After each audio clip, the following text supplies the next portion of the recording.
ஈசரழைத்தார் எழுந்திருந்து வவனவே நீ செந்தனை அழைக்க நெளிந்தே உருண்டவனும் பிறந்துருள பிண்டம் விசை பிசைந்து தன் மலங்க மருந்த விழியால் மாதமது கலங்கி மண்ணை விட்டு உயர மண்டை வர மாட்டாமல் விண்ணெல்லாம் மெத்த வெம்மருண்டுதம் மாலை கையிலை கிடுகிடங்கும் கண்ட பேரன்பவர அகிலம் கிடுகிடங்கும் அழைக்க வந்தோரன்பவர அரணாரிடத்தில் அவர்கள் சிலரோடி சிரமானது வெளியில் செல்ல வர மாட்டாமல் கலங்கி பொறுக்க மிக கூடாமல் அணியந்த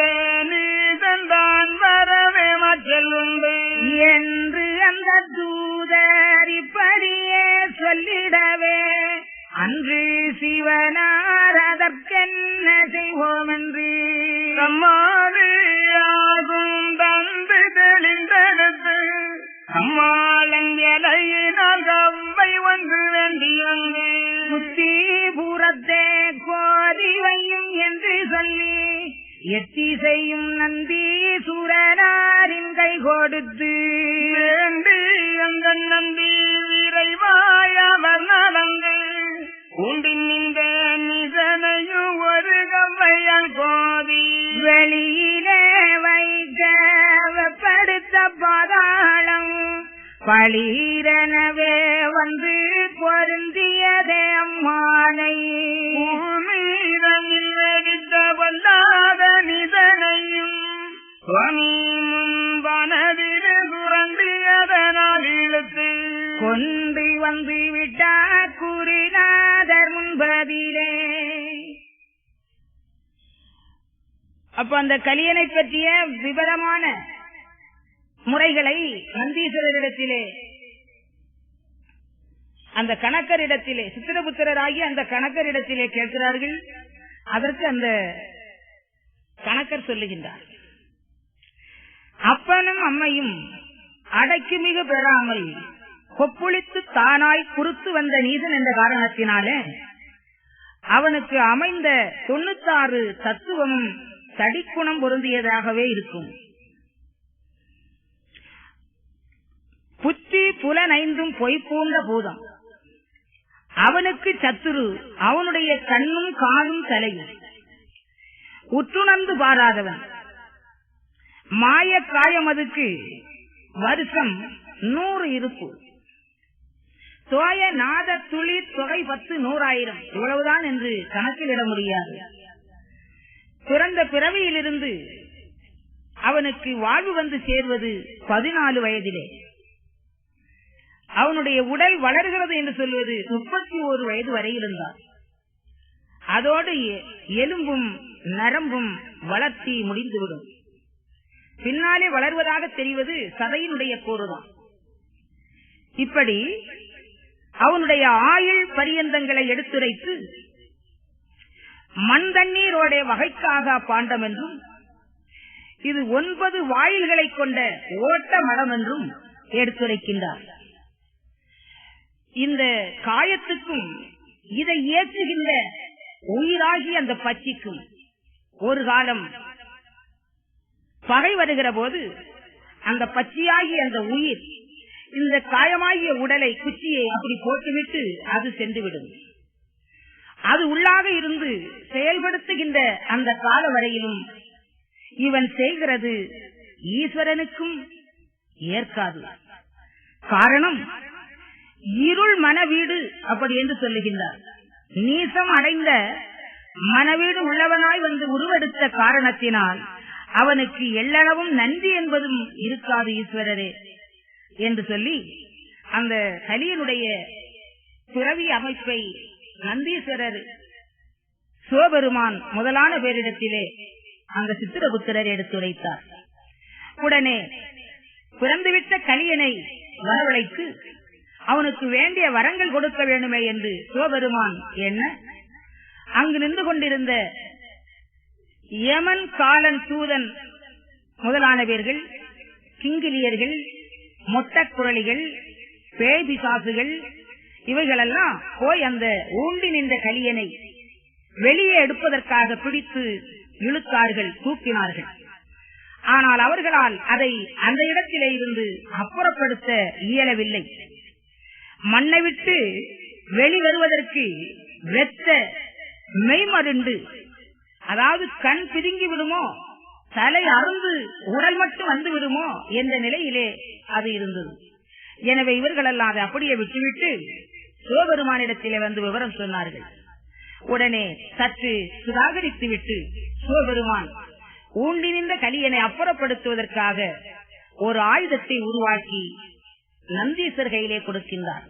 கம்மால் ஆகும் தந்து வந்து தெளிந்தெடுத்து கம்மாளன் வேலையினால் அதை கவ்வையாக உண்டு பண்ணி பக்கத்திலே நின்ற நந்தீஸ்வரர் கையிலே கொடுத்து, இந்த ஆயுதத்தால் அந்த கலியை அப்புறப்படுத்துங்கள் என்று சொல்ல, நந்தீஸ்வரரும் அந்த கவ்வையை கொண்டு போய் ஊண்டி நின்ற கலியனை குத்தி புறத்தை எடுத்து வைக்கின்றார்.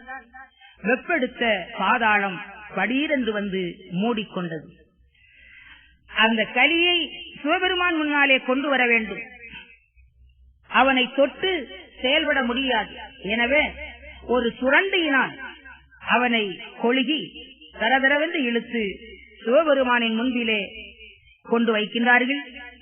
அப்படியே அந்த சிவபெருமானிடத்திலே வரம் கேட்க சொல்லுகிறார்கள்.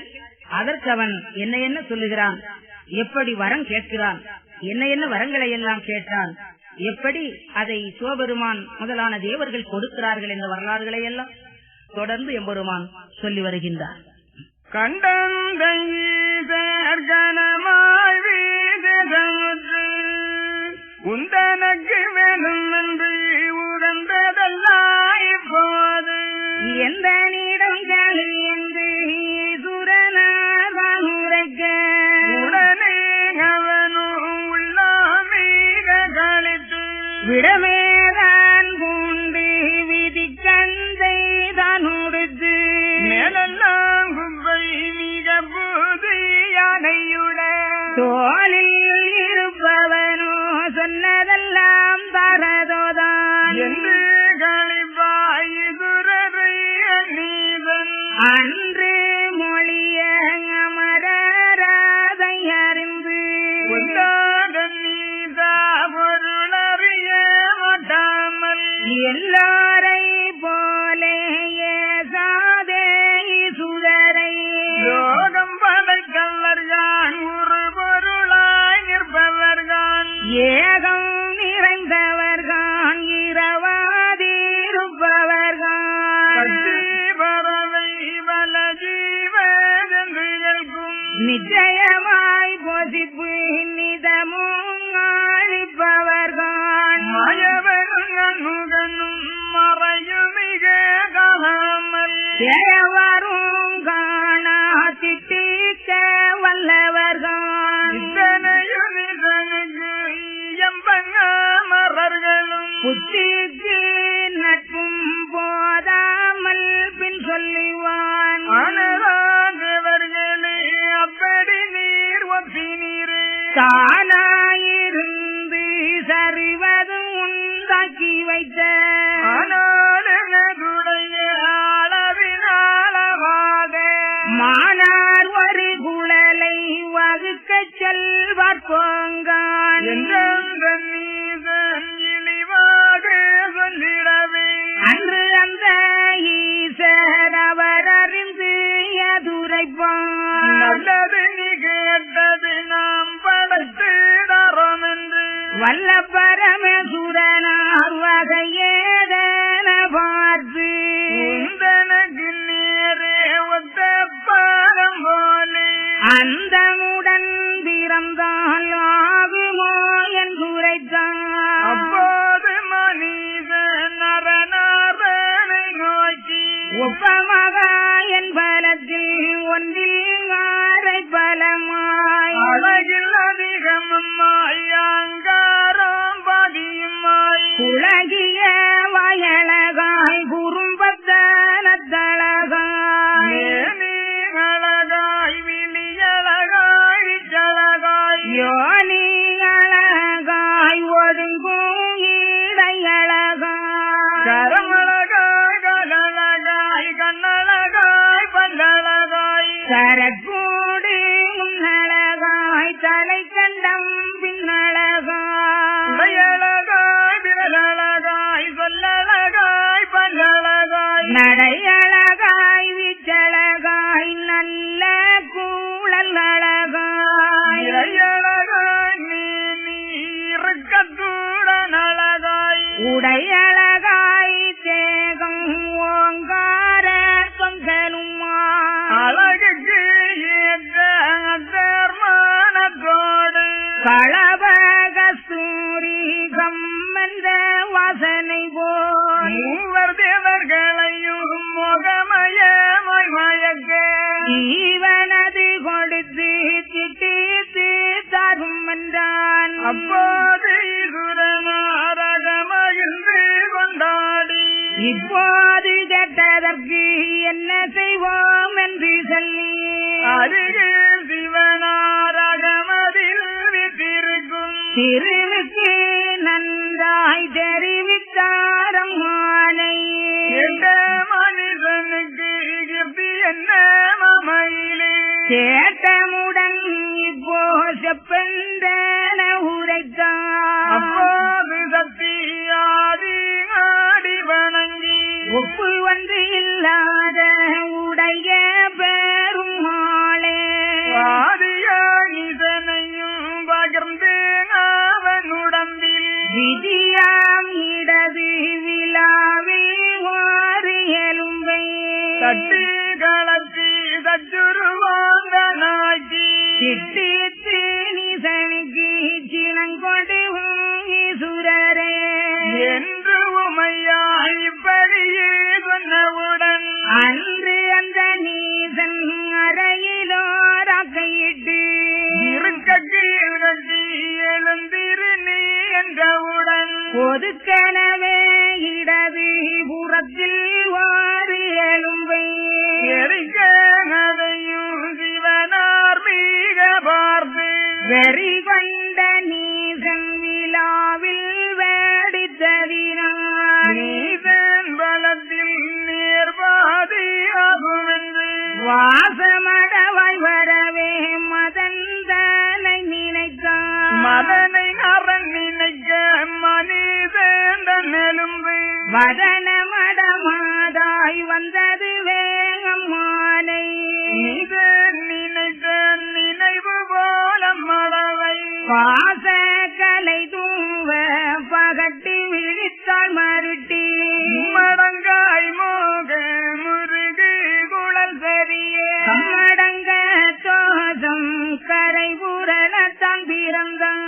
கண்டானே மனிதன் கண்கொள்ளவஜியுடன் அண்டாளை சென்று ஆவி முகத்தொடனைக்கு நன்றாக தருமுன் நாள் தோறும் செய்து குண்டம் கண்டாரை போலே கட்டினான் மங்கையரை மங்கையரை நீதன் வாயார முத்தமிட்டு பொங்கைதனை கண்டு கொண்டாடி ஆசையுற்று எடுப்பானவரை இடுப்பிலே வைத்திடுவான் படுப்பமோ வென்று பாய் விரிக்க நின்றிடுவான். பெண்ணோடு ரவாடி பேதலித்து நீதன் மண்ணோடு மண் மருவுவது போல் மருவி ஆசை அவள் பேரில் அங்கமெல்லாம் தான் உருகி நீசன் அவள் பேரு நினைவாக நின்றதெல்லாம் பறைத்தருளி வைத்த பரமனையு எண்ணாமல் தடதடன பெண்ணை தானெடுத்து முத்திடுவான். அப்போது தேவர் அமரர்களும் வர்த்தவனை இப்போது உன் விழியே கும்படியாக படைத்து தந்த பெரியோனை தான் வணங்கி மண் பரந்த மன்னா வரங்கேளு என்றனராம். எந்த பொழுது இயல்பு கட்ட மனிதன் அன்று அந்த ஈசர் அடி வணங்கியது சொல்வார். எந்தனக்கு ஏற்ற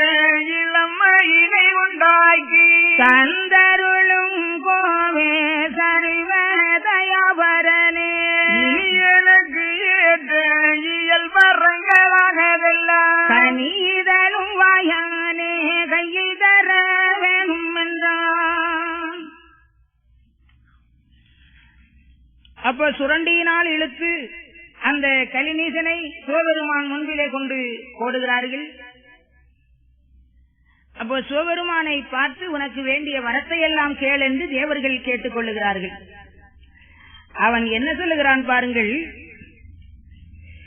நான் கேட்ட வரத்தை இவர் எப்படி தர முடியும்? வரம் தருவதற்கு இவரிடத்திலே என்ன தகுதி இருக்கிறது? அப்படி என்று பரிகசித்தான். காரணம், கையிலே திருவோடு இருக்கிறது, இவரே பிச்சை எடுத்து சாப்பிடுகிறவர். இனி உடுப்பதற்கு நல்ல ஆடை இல்லை, கந்தல் ஆடையை அறையிலே கட்டியிருக்கிறார். இனி இருப்பதற்கு படுப்பதற்கு கூட இவருக்கு இடம் கிடையாது. எப்போ பார்த்தாலும் சுடலையிலே தான் போய் இருப்பார் போலும். காரணம், தேகமெல்லாம் சுடலை சாம்பலாக இருக்கிறது. உண்ண உணவில்லை, உடுக்க உடையில்லை, இருக்க இடமில்லை. அப்படிப்பட்டவர் நான் கேட்ட பொருளை எப்படி தருவார்? எப்படி இவரால் தர முடியும்? அப்படி என்று பரிகசித்தார். தேவர்கள் செவியிலே கையறைந்து வாய் பொத்தி, சிவஜிவா, அவரை பார்த்து இப்படி சொல்லுகிறாயே, அவர் யார் தெரியுமா? லோகம் படைத்தவர்தான், உருபொருளாய் நிற்பவர்தான், பட்சி பறவை பலஜீவ ஜந்துகளை நிச்சயமாய் படைத்த நீலவண்ண நாதன். அவரை பார்த்து நீ அப்படி சொல்லாதே. உனக்கு என்ன வேணுமோ அவரிடத்திலே கேள், எது வேணுமானாலும் அவர் உனக்கு தருவார் என்றார்கள். உடனே அந்த கலிநீசன் என்ன கேட்கிறான்? அப்படியானால் நான் கேட்பது போல ஒரு பெண் படைத்து தர முடியுமா என்றான்.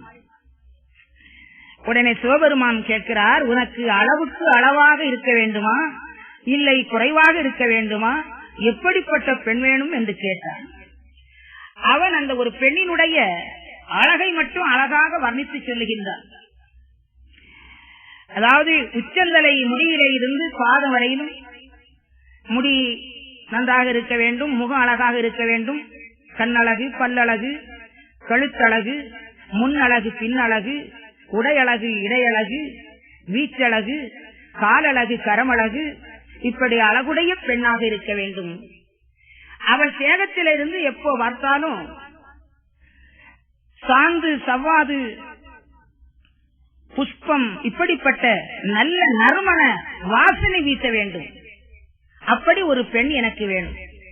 அவள் அழகாக ஆடை அணிந்து ஒயிலாக வழி நடக்கின்ற போது எதிரே தெய்வேந்திர முதலான தேவர்கள் வந்தாலும் கூட அவளை பார்த்த உடனே அப்படியே அந்த அழகிலே மயங்கி உதறியிருந்து கீழே விடும். அப்படிப்பட்ட அழகுடைய வாசனை பொருந்திய பெண்ணாக எனக்கு வேணும் என்று கேட்டார்.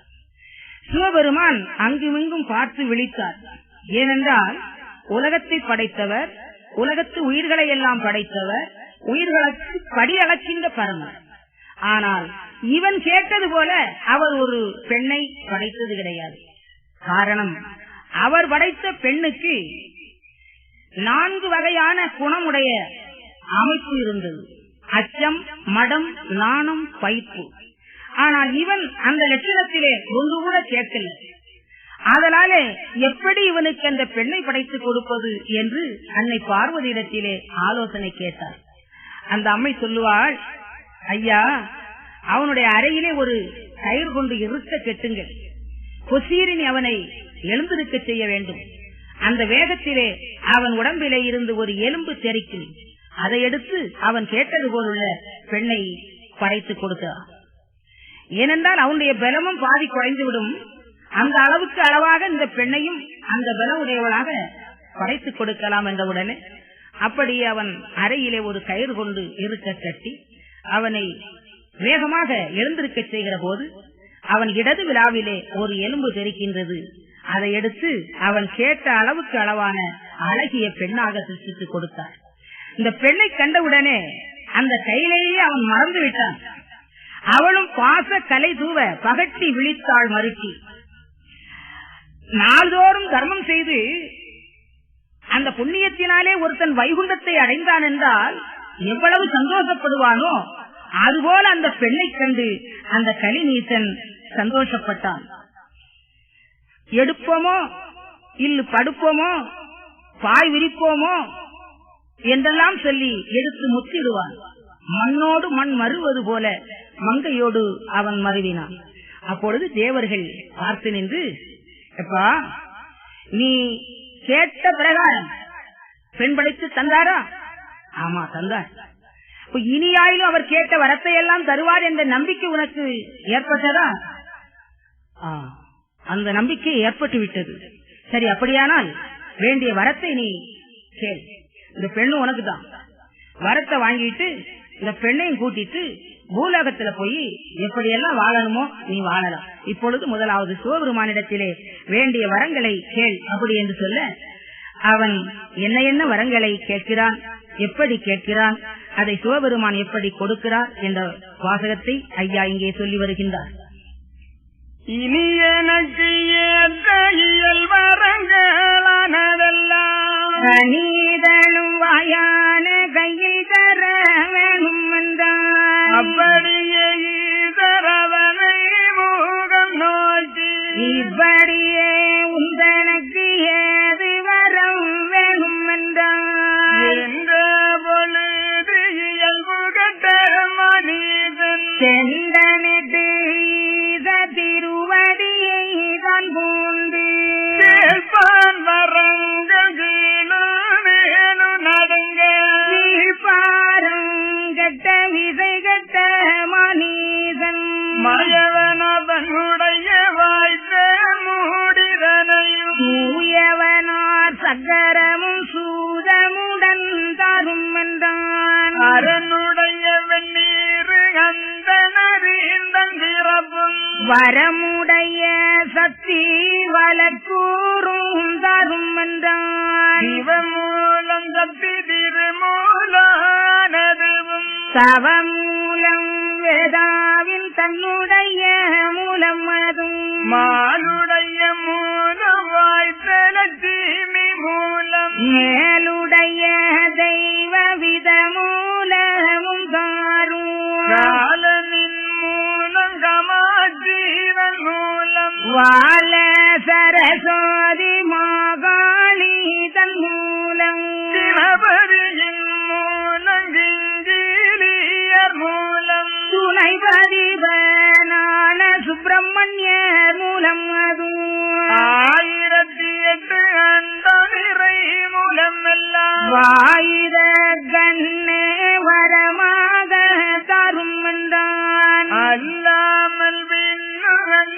விண்ணுவரம் ஒல்லாத வித்தை புகழ கேள்வன்களே கூடு விட்டு கூடு குதிக்க காருவதும் நாடு பாடாக்கி நகரி கொள்ளை ஆக்கிடவும் போலுலகம் துஞ்ச வைத்து கொள்ளை கொண்டு அயதி மோகினி கருவும் அரணே நீ தரும் என்றான். ஆவடக்கும் மோகினியும் அழைக்க வெகு மோகினியும் நாவடக்கு மோகினியும் அருளழைக்கும் மோகினியும் ஆண் பெண்பிரிக்க அதிக வெகு மரணமும் போன் பிரித்து கட்டி குடியலைக்கும் மரணமும் கொல்ல உச்சடனமும் குடி கெடுக்க மரணமும் கொல்லை வருத்தி சோழி உச்சடனமும்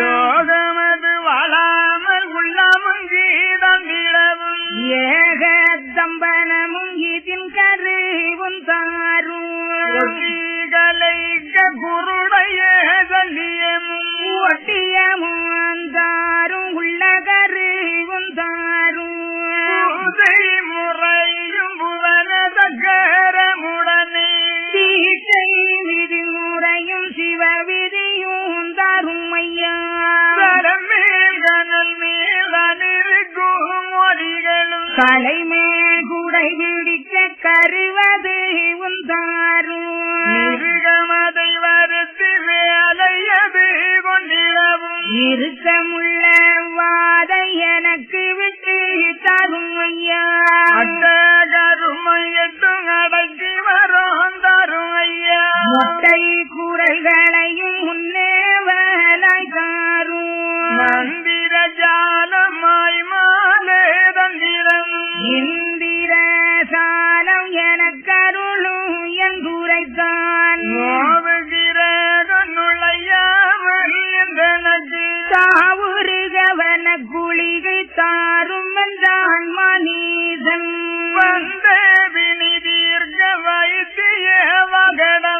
வந்து தந்தாக பல சாத்திரமுந்தாரும் மூவருடம் வடிவு உதித்து வந்த முப்பிறப்பும் தேவருட பிறப்பும் தெளிந்தெடுத்து தரும் என்றான். பறக்கும் குளிகை பரணை அலைக்கும் குளிகை மறைக்கும் குளிகை மாலை வருத்தும் குளிகை கால குளிகை சக்தி வருத்தும் குளிகை வாழை குளிகை மறையை வருத்தும் குளிகை காளிதனை வருத்தி கைக்குள் வீழும் குளிகை கூலிகணத்தை வருத்தி கொண்டு வரும் நற்குளிகை தேவரையும் மனவரை சென்றலைக்கும் குளிகை மூவரையும் வருத்தி ஓடி வரும் குளிகை வழி செய்தால் வெல்ல வார தோழிகள் முதல்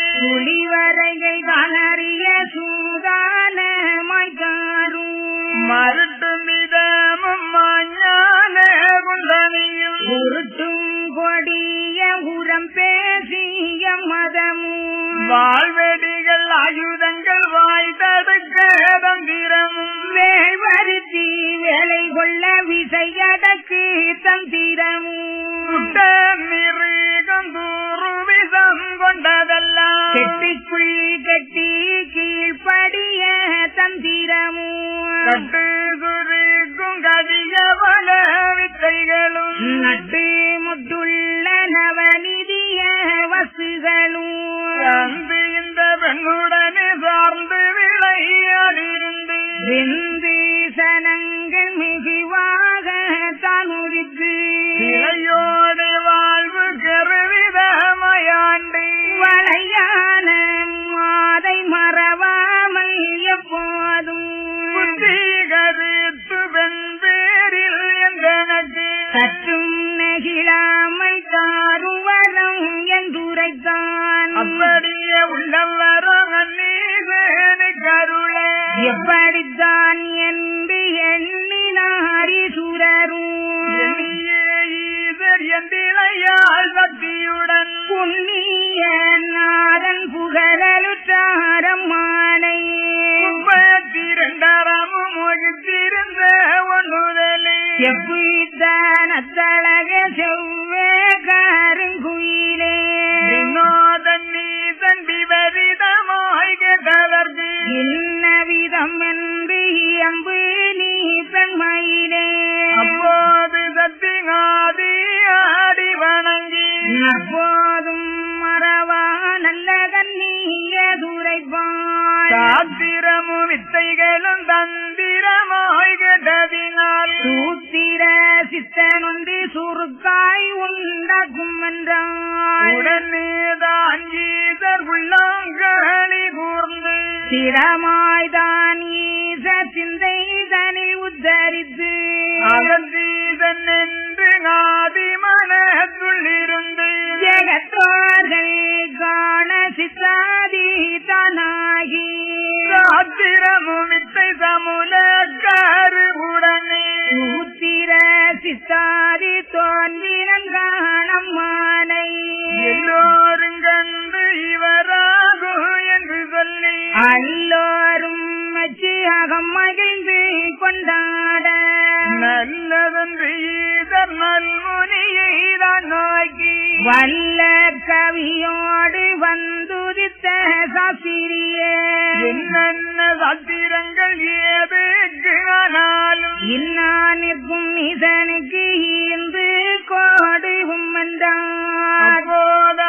அப்போதகத்தீசராதி மாறை முதலாய் மை போடும் வித்தை மாஞால அச்சரமும் கொடுத்தோம் என விகுறினார் மகுனியும் கடுத்தமுள்ள நீசன் கையதிலே தான் வேண்டி நிற்கவே பின்னு நிகழ்த்துவான் மகுனியும் அக்கருகு சூறு ஆதி முதல் அந்தம் வரை வசமாக்கும் வித்தை மரண வரா வித்தைகளும் நிஜமாக்கும் வித்தை எல்லாம் நீசனுக்கு கொடுத்தோம். கொல்லவே மெத்த கோபத்தான் நிதனையும் வெல்ல வகை இல்லை அல்லோ விடையேறும்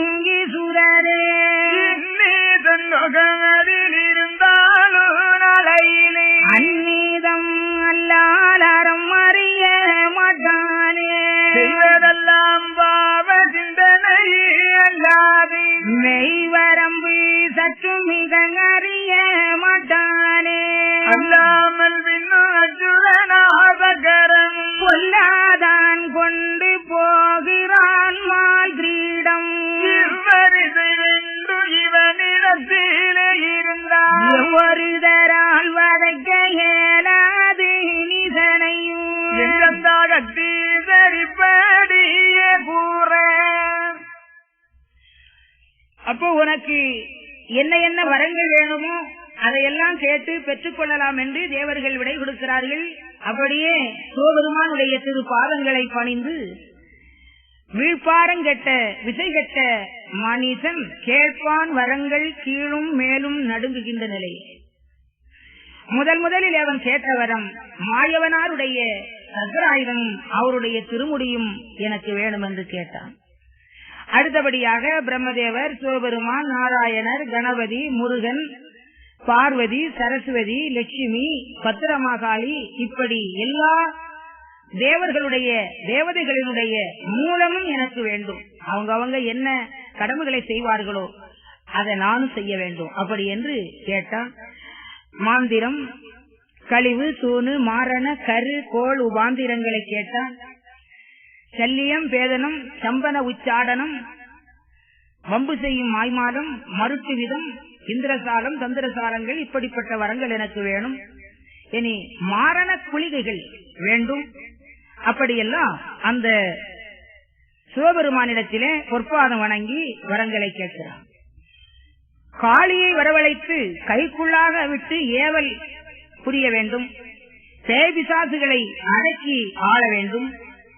ஒற்றுமையாக வாழுகிறவர்களை பிரித்து வைத்து பிரிவு முறிவுகளை ஏற்படுத்த வேண்டும். கூடு விட்டு கூடு பாய வேண்டும்.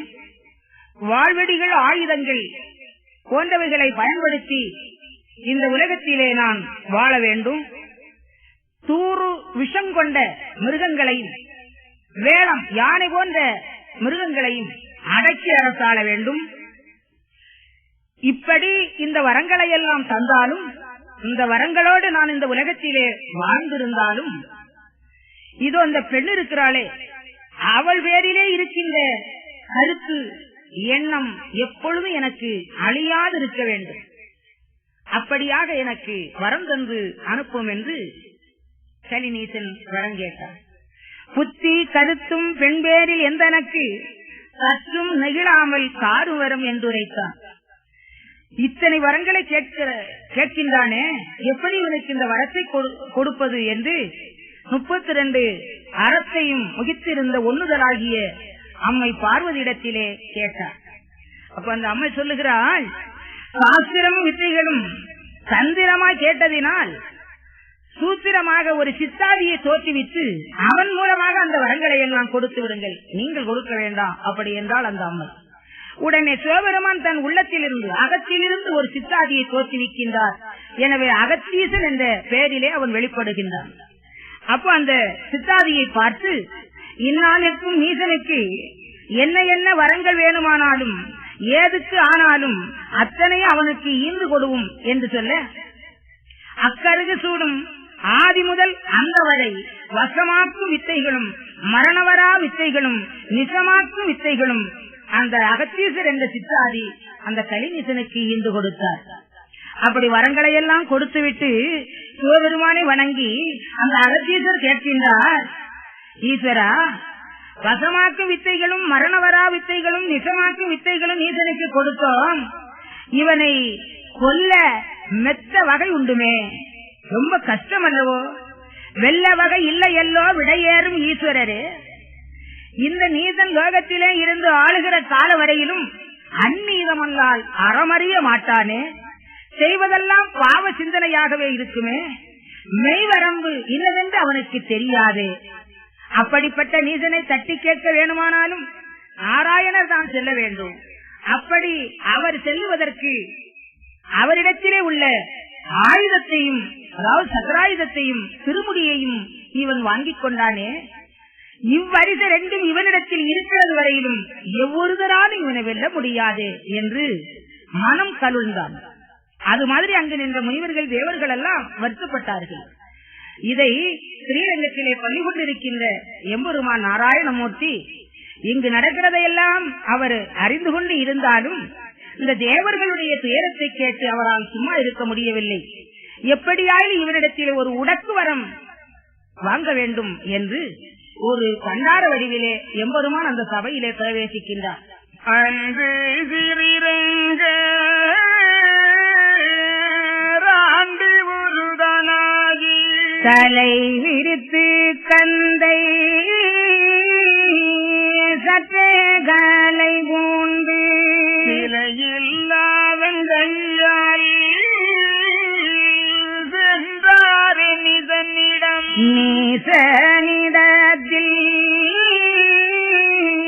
நெடுமாதான் முன்னேகி வாதமுடன் வார்த்தை வலுத்தி நரமானை ஈசரிடத்தில் இறஞ்சி வரம் பெற்றதிலே இரப்பனுக்கு திருகை என்றுரைத்தார். தாராதே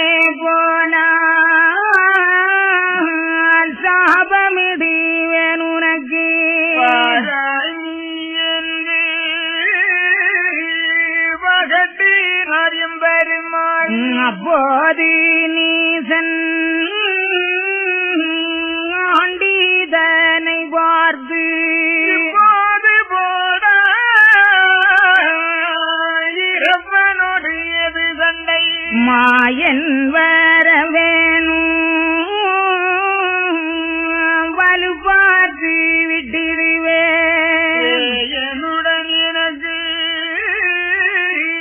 பேச்சு நன்னி போடா என்று அந்த நீசன் இவ்வளமை குறிடவே அன்று வரதேவி அவனொடங்கு எதுரைப்பார். பிச்சைக்காரன் தனக்கு பிலமில்லை என்றோனே அச்சமது இல்லாமல் அறமாயுது உரைத்தாய். பண்டாரம் தந்தரமோ பணி நீசா உன்பலமோ சண்டையிட்டு பார்த்தால் தான் தெரியும் மனிதா என்று பண்டாரம் இது உரைக்க நீசன் ஒன்று கரந்தெடுத்த கோபாலரோடுரைப்பான். ஆழ்வடைகள் இல்லாமல்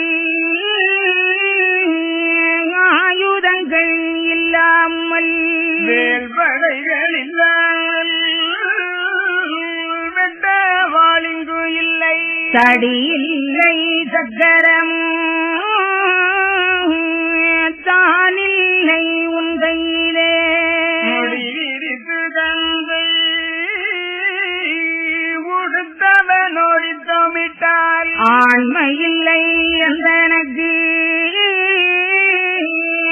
ஆயிலை மாறிய சுவரே ஆண்மை மொழி பேசாது தலை விரித்த பெயானி வேர் முதலாய் 30 முக்கோடி எவரையும் வேலை கொள்ள திறமூலம் பெற்றிருக்க ஒன்றில்லா பயனோடு யுத்தம் விட்டான் எந்தனையும் நந்தினிய பெண்கள் நகைப்பார் நீ அப்புறம்போ என்று அந்த நீசன் இயம்பத்தீருமாலும் நன்று நன்று நீசா நானுரைக்க நிகழை பண்டாரத்தோடே படையெடுத்தால் ஆண்மையில்லை என்றேதான் இப்போது எம்பினைய மனிதா பண்டாரம் என்றும்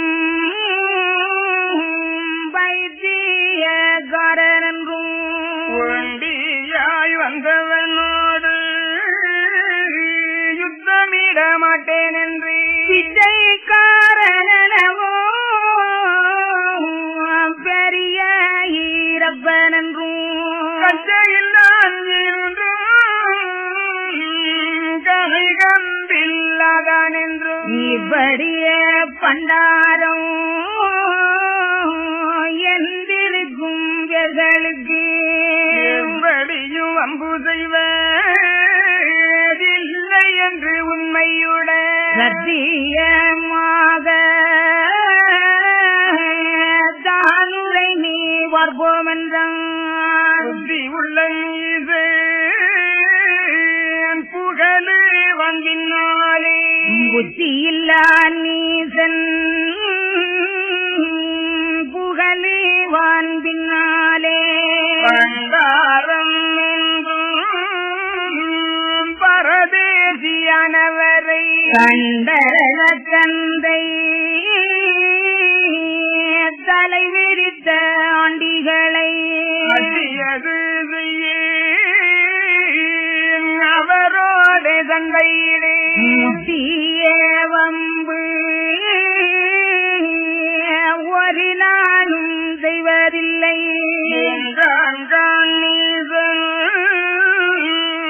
என்பது மகன் உரைப்பார் நன்றாக இப்படிய ஆட்சி செய்ய மாட்டேன் என்று ஆணையிட்டு தவிர்ந்து அருளி நாரியம் பெருமாள் வீண்பட நீதன் விளம்பு வான போது ஆறார்கள் பேரில் ஆணையிடம் வேணும் என்று பேராக சொல்லி பிச்சையடி போனே என்றான். அப்போது வந்தாரோ நகமயந்து கொண்டாடி இப்போது நீதான் ஈசனை வணங்கி வேண்டியே போற வெகு வரங்கள் பெறதிலும் பெண்டவள்